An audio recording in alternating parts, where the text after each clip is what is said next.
Bunga mekar, indah berseri, harum semerbak di taman permai. Mari bersama berkongsi ilmi, forum dibuka, bicara dimulai. Bismillahirrahmanirrahim. Assalamualaikum warahmatullahi wabarakatuh dan salam sejahtera saya ucapkan kepada hadirin hadirat sekalian yang berusaha barisan panel jemputan kita, para pensyarah, rakan-rakan siswa guru serta hadirin hadirat sekalian. Pertama sekali, saya ingin mengucapkan jutaan terima kasih atas kehadiran semua yang sanggup meluangkan masa berharga kalian dalam forum kami pada kali ini yang bertajuk Pendidikan Pencegahan Isu Buli. Sebelum saya perkenalkan ahli-ahli panel yang semuanya segak bergaya, memakai baju Melayu serta samping yang lengkap bagaikan lelaki Melayu terakhir di dunia, saya ingin menyentuh sedikit statistik terkini tentang isu buli di Malaysia. Statistik rasmi menunjukkan bahawa pada tahun 2024, sebanyak 2,889 kes buli yang berlaku di Malaysia dan menjadikannya angka tertinggi dalam sejarah. Manakala pada tahun lalu pula, lebih 2,000 kes dilaporkan di sekolah seluruh negara. Jelaslah bahawa isu ini bukan satu isu yang kecil, tetapi merupakan satu cabaran yang besar yang menjejaskan kesejahteraan mental pelajar serta suasana pembelajaran mereka. Dengan menyedari hakikat ini, Kementerian Pendidikan Malaysia telah memperkenalkan polisi perlindungan kanak-kanak serta melaksanakan Akta Anti-Buli 2026 sebagai langkah konkret untuk memastikan sekolah menjadi tempat yang selamat, menyeronokkan serta bebas daripada budaya buli. Oleh itu, usaha ini turut disokong dengan program Kawan Jaga Kawan yang menekankan kepentingan solidariti sesama pelajar. Forum ini adalah bertujuan untuk membuka minda kita tentang isu buli yang semakin membimbangkan serta mencari jalan penyelesaian melalui pendidikan pencegahan dan juga kerjasama daripada berbagai pihak. Tanpa menekan masa lagi, izinkan saya memperkenalkan para panel terlebih dahulu. Panel 1. Saudara panel 1 merupakan seorang pelajar yang aktif dalam aktiviti kurikulum dan juga pernah mendapat tempat ketiga dalam pertandingan rentak bola di IPJM Kampus Ipoh. Memperkenalkan saudara 1, Azwani Zamsyah Zulfadil bin Azman. Bagaimana keadaan saudara pada hari ini? Alhamdulillah, terima kasih panel moderator. Jikalau kita lihat daripada mata kasar kita, panel 1 mempunyai senyuman yang sangat lebar, manis dan juga tampak wajah yang sangat tampan sekali. Kita teruskan pada panel yang kedua. Panel kedua merupakan seorang pelajar yang giat aktif dalam biro perhanian dan juga mempunyai suara yang sangat nyaring didengari sehingga membuatkan para wanita terpentung mendengarnya. Memperkenalkan panel kedua, Muhammad Abi bin Zuhaswadi. Bagaimana keadaan saudara? Alhamdulillah, terima kasih. Saya berada dalam keadaan baik. Okey, baiklah. Manakala saya pula sebagai moderator anda, Muhammad Khuzairi bin Muhammad Razuki. Adakah semua panel sudah bersedia? Bagaimana panel pertama? Alhamdulillah, saya kini sudah bersedia. Panel kedua pula? Kita juga sedia. Nampaknya kesemua panel sudah bersedia. Tanpa menekan masa, saya teruskan dengan soalan saya. Soalan pertama, saya tujukan terlebih dahulu kepada panel pertama. Soalannya, dalam konteks pendidikan dan kehidupan seharian, bagaimana kita boleh mendefinisikan buli secara tepat agar masyarakat tidak lagi memandang remeh tentang isu buli ini? Selain itu, apakah bentuk realiti sebenar yang berlaku di sekolah atau di institusi pendidikan yang seringkali tidak disedari oleh pihak berwajib? Teruskan wahai saudara. Baiklah, terima kasih atas soalan yang sangat bernas sebentar tadi, wahai tuan moderator. Baiklah, pada pandangan saya, dalam konteks pendidikan dan kehidupan seharian, buli boleh didefinisikan sebagai satu perbuatan agresif yang dilakukan secara sengaja oleh seseorang atau sekumpulan individu yang dianggap lebih lemah. Atau sekumpulan individu terhadap individu yang lain yang dianggap lebih lemah, sama ada dari segi fizikal, emosi maupun sosial. Perbuatan ini lazimnya berlaku secara berulang dan melibatkan ketidakseimbangan kuasa di mana pembuli merasakan dirinya lebih kuat. Oleh sebab itu, kita tidak boleh menganggap buli sebagai sekadar gurauan biasa. Seperti bab kata pepatah, terlajak perahu boleh diundur. Lejak kata, buruk pada ya. Kadang-kala, kata-kata yang dianggap sebagai sekadar gurauan boleh oleh pembuli sebenarnya meninggalkan hati yang sangat sakit. Maafkan saya, meninggalkan luka yang mendalam kepada mangsa. Jika kita melihat melalui lensa realiti yang sebenar, di sekolah atau institusi pendidikan, buli sebenarnya berlaku dalam pelbagai jenis bentuk. Antaranya ialah buli fizikal, seperti memukul, menolak, menendang atau merosakkan hak milik mangsa. Jika kita selain itu, terdapat juga buli verbal, iaitu melalui kata-kata seperti mengejek, menghina, memanggil mangsa dengan gelaran yang memalukan atau memperlekehkan kelemahan mereka. Walaupun tidak melibatkan kekerasan fizikal, kata-kata ini boleh memberi kesan emosi yang sangat mendalam kepada mangsa. Namun begitu, apa yang sering tidak disedari oleh pihak berwajib ialah buli emosi atau sosial. Contohnya, apabila seseorang pelajar itu dipulaukan daripada kumpulan rakan sebaya, tidak diajak menyertai aktiviti atau menjadi bahan sindiran secara berterusan, perkara ini mungkin kelihatan kecil, tetapi sebenarnya mampu menjejaskan keyakinan diri seorang pelajar. Tambahan pula, dalam era digital masa kini, kita juga berdepan dengan buli cyber. Melalui media sosial, seseorang boleh dihina, diaibkan atau disebarkan gambar dan mesej yang memalukan dengan sangat pantas. Keadaan ini menjadikan mangsa berasa sangat tertekan kerana penghinaan tersebut boleh dilihat oleh orang ramai dalam masa yang singkat.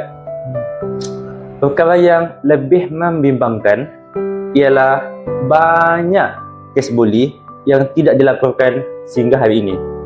Hal ini kerana mangsa sering berasa takut, malu atau bimbang keadaan mereka menjadi lebih berat sekiranya mereka bersuara. Akibatnya, masalah ini terus berlaku tanpa disedari oleh pihak sekolah atau pihak yang berkuasa. Tambahan pula, terdapat juga situasi di mana perbuatan membuli dilakukan secara tidak langsung atau secara tersembunyi. Sebagai contoh, melalui sindiran, ejekan halus atau perbuatan mempersendakan seseorang di hadapan orang lain. Walaupun kelihatan seperti perkara kecil, namun tindakan sedemikian sebenarnya masih termasuk dalam kategori tingkah laku buli. Dalam hal ini, kita perlu memahami bahawa garis pemisah antara gurauan dan buli sebenarnya sangat jelas apabila sesuatu perbuatan itu dilakukan dengan niat untuk memperlekehkan, memalukan atau merendahkan maruah orang lain.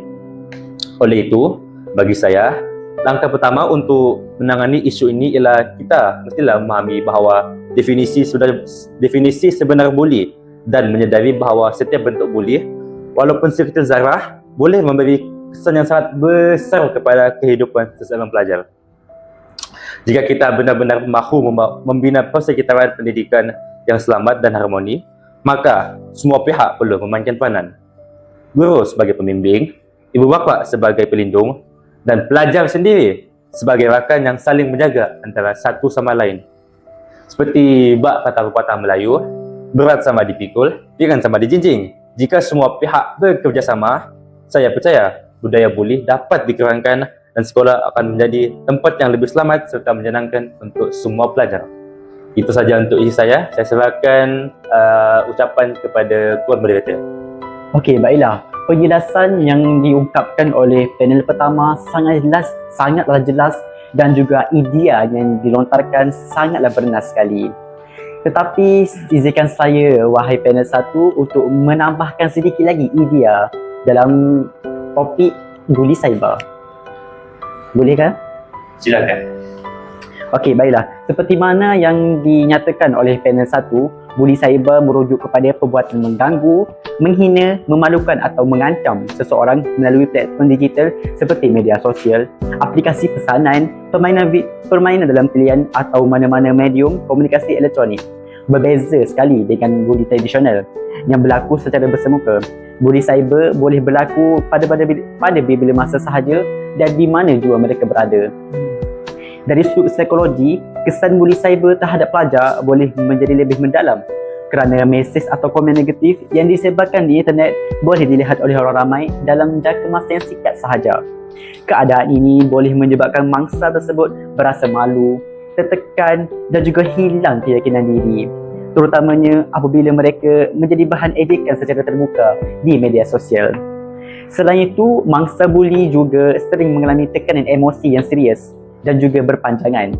Mereka mungkin sentiasa memikirkan terhadap komen atau mesej negatif tersebut yang diterima sehingga menimbulkan perasaan takut, cemas dan juga tidak selamat.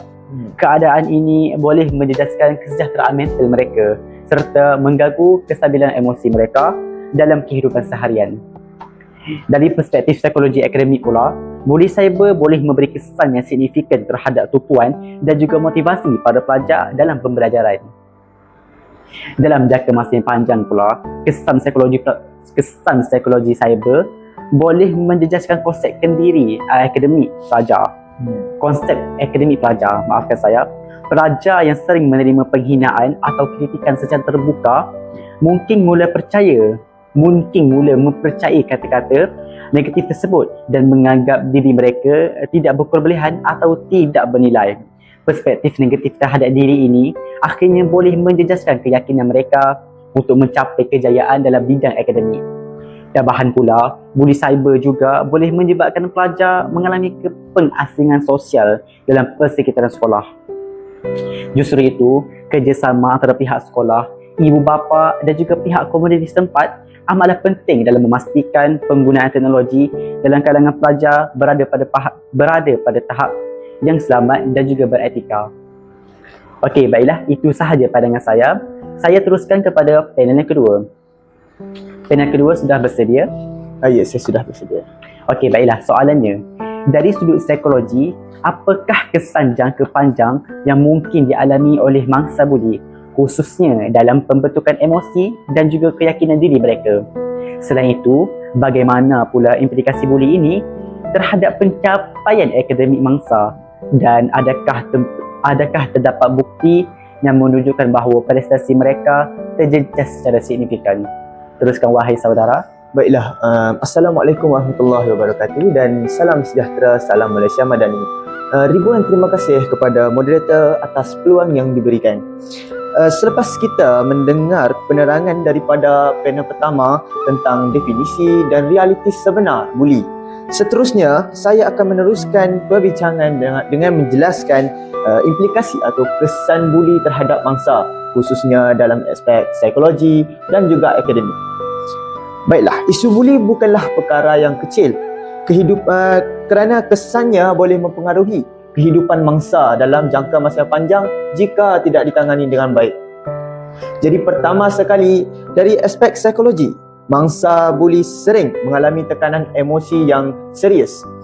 Mereka boleh berasa takut, rendah diri, sedih dan tidak selamat semasa berada di sekolah dan di persekitaran yang terpencil. Dalam jangka masa yang panjang pula, keadaan ini boleh menyebabkan masalah yang lebih serius seperti kebimbangan, kemurungan dan hilang keyakinan diri. Ada juga mangsa yang menjadi pendiam, mengasingkan diri daripada rakan-rakan yang mereka selesa dan takut untuk bersosial kerana trauma yang dialami. Dalam kes yang lebih serius, buli boleh memberi kesan yang mendalam sehingga menjejaskan kesihatan mental dan kesejahteraan diri mangsa. Sebagaimana yang kita ketahui, kesejahteraan mental dan kesihatan mental dan kesejahteraan diri merupakan perkara yang berbeza. Seterusnya, dari aspek akademik pula, apabila seseorang pelajar menjadi mangsa buli, fokus mereka terhadap pelajaran akan terganggu. Mereka mungkin sukar untuk menumpukan perhatian semasa berada di dalam kelas, tidak berminat untuk hadir ke sekolah atau kerap ponteng kerana takut akan pembuli. Keadaan ini akhirnya menyebabkan prestasi akademik mangsa tersebut akan merosot, kerja sekolah tidak disiapkan dan keputusan peperiksaan akan menjadi semakin lemah. Jika perkara ini tidak ditangani dengan baik, kesan ini boleh menjejaskan masa depan pendidikan mangsa. Selain itu, mangsa buli juga sering mengalami kehilangan motivasi untuk belajar. Apabila mereka sentiasa berada dalam keadaan yang tertekan, minat terhadap aktiviti sekolah juga akan berkurang. Sebagai contoh, aktiviti kokurikulum, pembelajaran dan interaksi dengan guru. Ini menyebabkan mereka berasa seolah-olah sekolah ini tidak selamat dan kurang kondusif untuk mereka melakukan proses pembelajaran. Tambahan pula, kesan buli boleh berpanjangan sehingga mempengaruhi perkembangan kendiri dan hubungan sosial mangsa.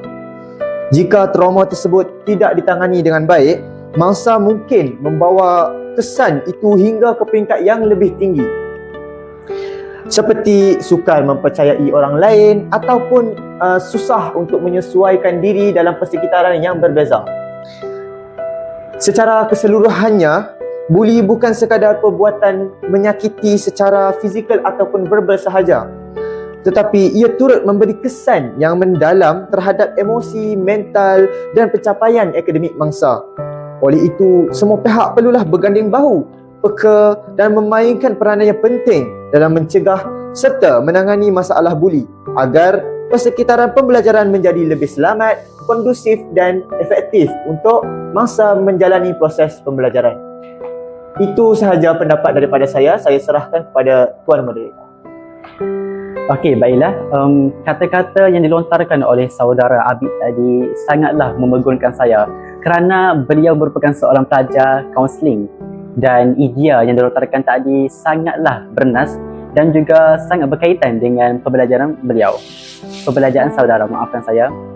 Izinkan saya menyentuh sedikit isi ataupun bahagian yang saya tertarik sangat. Dalam bahagian saudara, izinkan saya. Baik, dipersilakan.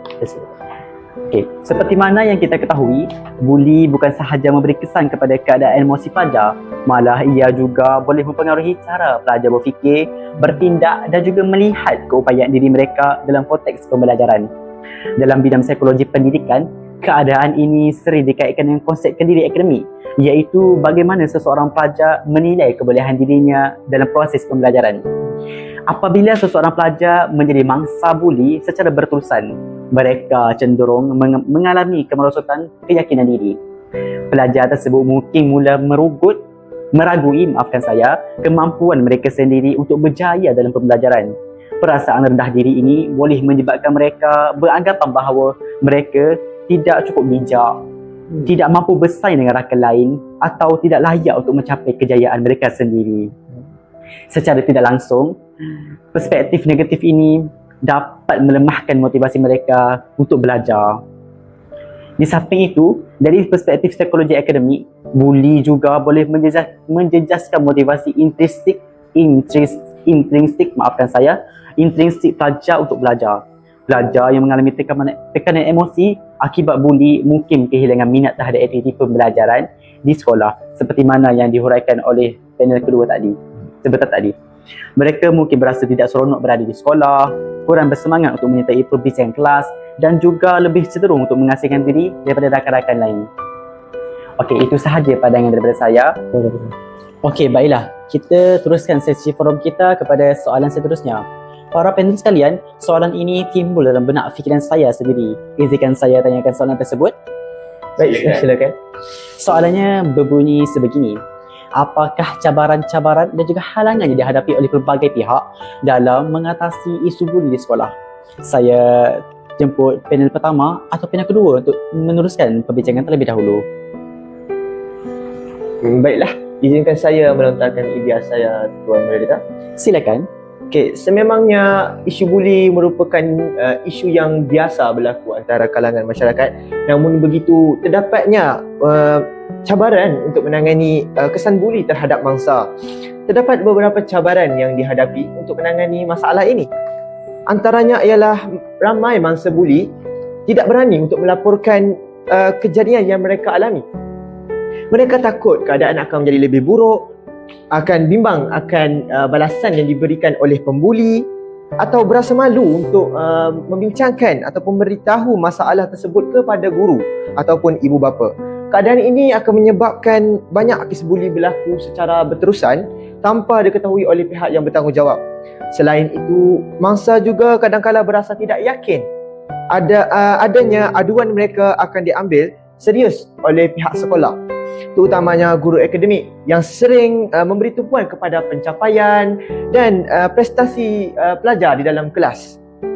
Oleh sebab itu, ada mangsa yang memilih untuk mendiamkan diri, memendam perasaan dan menanggung tekanan tersebut seorang diri. Jika keadaan ini berlarutan, ia boleh menyebabkan mangsa tersebut semakin tertekan dan prestasi akademik mereka akan turut terjejas secara brutal kerana mereka sukar untuk menumpukan perhatian terhadap pelajaran mereka. Di samping itu, peranan ibu bapa juga turut menjadi satu cabaran dalam menangani masalah ini.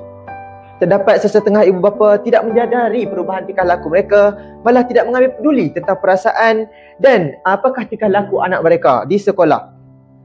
Sama ada mereka ini berubah menjadi pendiam, murung ataupun tidak berminat untuk pergi ke sekolah. Kesibukan ibu bapa dengan pekerjaan dan tanggungjawab harian kadang-kadang juga menjadi penyebab mereka kurang peka terhadap masalah yang dihadapi oleh anak-anak mereka.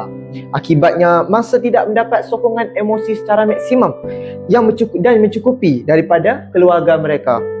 Tambahan pula, komunikasi yang kurang berkesan antara pihak sekolah, guru akademik dan ibu bapa juga boleh menyukarkan usaha untuk mengenal pasti masalah buli dan membantu mangsa untuk menangani masalah buli itu sendiri. Sekiranya semua pihak tidak bekerjasama dengan baik, masalah ini yang dialami oleh pelajar mungkin lambat dikesan dan tindakan yang sewajarnya tidak dapat diambil dengan segera. Oleh itu, kerjasama yang erat antara guru, ibu bapa dan pihak sekolah amat penting untuk memastikan kebajikan serta kesejahteraan pelajar terjamin dan masa depan pelajar juga turut menjadi lebih baik. Okey, itu saja idea saya, Tuan Moderator. Saya sangat terpegun dengan idea yang dilontarkan oleh saudara panel kedua sebentar tadi. Bagaimana pula pandangan panel pertama? Dipersilakan. Okey, baiklah. Terima kasih atas soalan daripada Tuan Moderator sebentar tadi. Baiklah, izinkan saya untuk mengemukakan pandangan saya. Pada pandangan saya, antara pihak yang memainkan peranan penting dalam menangani isu ini ialah kaunselor sekolah serta pihak kerajaan. Namun begitu, kedua-dua pihak ini juga berdepan dengan beberapa cabaran yang tidak boleh dipandangkan. Jika dilihat dari perspektif kaunselor sekolah, antara cabaran utama ialah kesukaran untuk mengenal pasti kes buli yang sebenar. Hal ini kerana tidak semua mangsa berani untuk tampil ke hadapan dan mengemukakan masalah mereka. Situasi ini, dalam konteks kaunseling, situasi ini sering dikaitkan dengan fenomena self-disclosure yang rendah, iaitu keadaan di mana individu sukar atau tidak bersedia untuk berkongsi pengalaman pribadi yang menyakitkan dengan orang lain. Ramai pelajar memilih untuk berdiam diri kerana rasa takut, malu ataupun bimbang sebab dipandang lemah oleh rakan-rakan yang lain. Keadaan ini juga berkait rapat dengan aspek kesejahteraan psikologi dan emosi pelajar, di mana tekanan sosial menyebabkan mereka cenderung untuk memendam perasaan daripada mendapatkan bantuan profesional. Seterusnya, terdapat juga situasi di mana mangsa tidak menyadari bahawa mereka sebenarnya sedang menjadi mangsa buli, terutamanya dalam kes yang melibatkan buli emosi atau sosial. Perkara seperti ejekan yang berterusan, sindiran halus atau pemulauan daripada kumpulan rakan sebaya kadang-kala dianggap sebagai perkara biasa dalam kalangan pelajar. Dalam bidang kaunseling, situasi ini sering dikaitkan dengan tingkah laku agresif tidak langsung ataupun lebih dikenali sebagai indirect aggression yang sukar dikenal pasti kerana ia tidak melibatkan kekerasan fizikal yang jelas.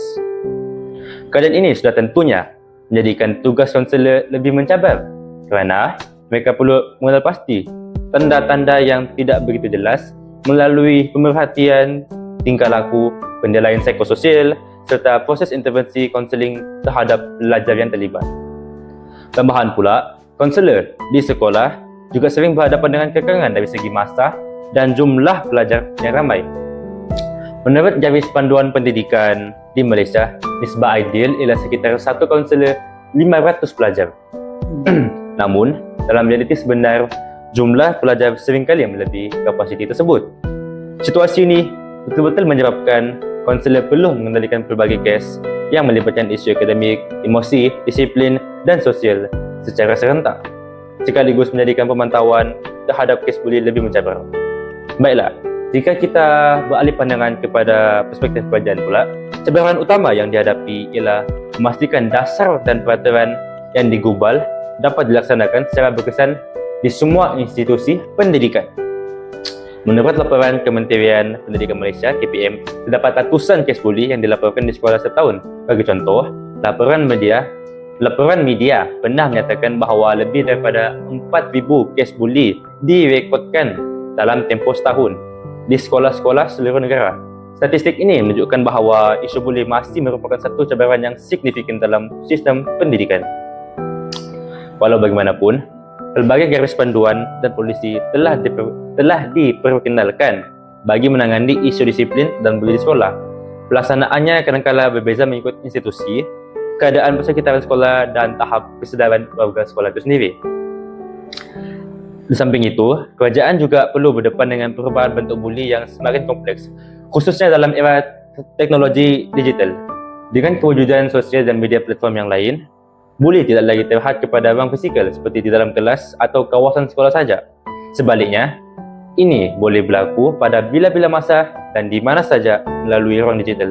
Dalam kajian antarabangsa oleh UNICEF, dianggarkan lebih 1/3 remaja di seluruh dunia pernah mengalami buli, termasuk dalam bentuk buli cyber.